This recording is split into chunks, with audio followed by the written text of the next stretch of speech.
வணக்கம் ஃப்ரெண்ட்ஸ். சூரியன் எஃப்எம். நாங்க சூரியகுமார். இப்ப தான் மொத முறை நம்ம சேனல பார்க்குறீங்க. மறக்காம சப்ஸ்கிரைப் பண்ணிக்கோங்க. தொடர்ந்து நம்ம சேனல ஃபாலோ பண்ணுங்க.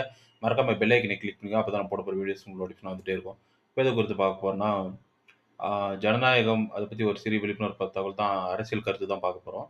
அதாவது பார்த்தீங்கன்னா, ஆளுங்கட்சியும், எதிர்க்கட்சியும் சேர்ந்தது தான் ஜனநாயகம் அப்படின்னு சொல்லுவாங்க.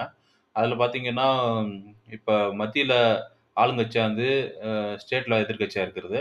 இல்ல ஸ்டேட்ல ஆளுங்கட்சியா இருந்து மத்தியில எதிர்க்கட்சியா இருக்கிறது. அந்த மாரி ஜனநாயக ஆட்சி தான் இப்ப நடந்துட்டு இருக்கு. ஆனா வந்து அவங்க நிறைவேற்ற முடியாத வாக்குறுதிகள் ஒரு சில வந்து ஆளுங்கட்சியும், எதிர்க்கட்சியும் குடுக்குறாங்க. பார்த்தீங்கன்னா, 100 நாள் வேலை திட்டத்த 150 நாளா மாத்துறோம்ன்னு சொல்றது. அப்புறம் வந்து பார்த்தீங்கன்னா, நீட்டு தேர்வ வந்து ரத்து பண்றேன்னு சொல்றது.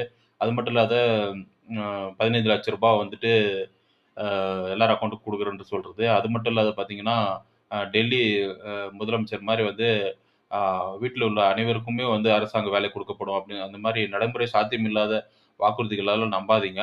அதெல்லாம் நடைமுறைக்கு சாத்தியமற்றது. அதனால வந்து நல்லா திங்க் பண்ணி அ மக்கள் வந்து இந்த எலக்ஷன்ல வோட் பண்ணணும். எது நடைமுறைக்கு சாத்தியமான வாக்குறுதிகள், எது நடைமுறைக்கு சாத்தியமற்ற வாக்குறுதிகள் அப்படின்றத புரிஞ்சுக்கிற அந்த விழிப்புணர்வு, தெளிவு வேணும் மக்களுக்கு. அத பத்தி தான் இன்னைக்கு ஸ்பெஷலா வீடியோ போடுறோம். இது என்னுடைய அரசியல் கருத்து தான். இது போன்ற அப்டேட்டுகளுக்கு தொடர்ந்து நம்ம சேனல ஃபாலோ பண்ணிட்டே இருங்க. சூரியகுமார், சூரியன் எஃப்எம். Thank you.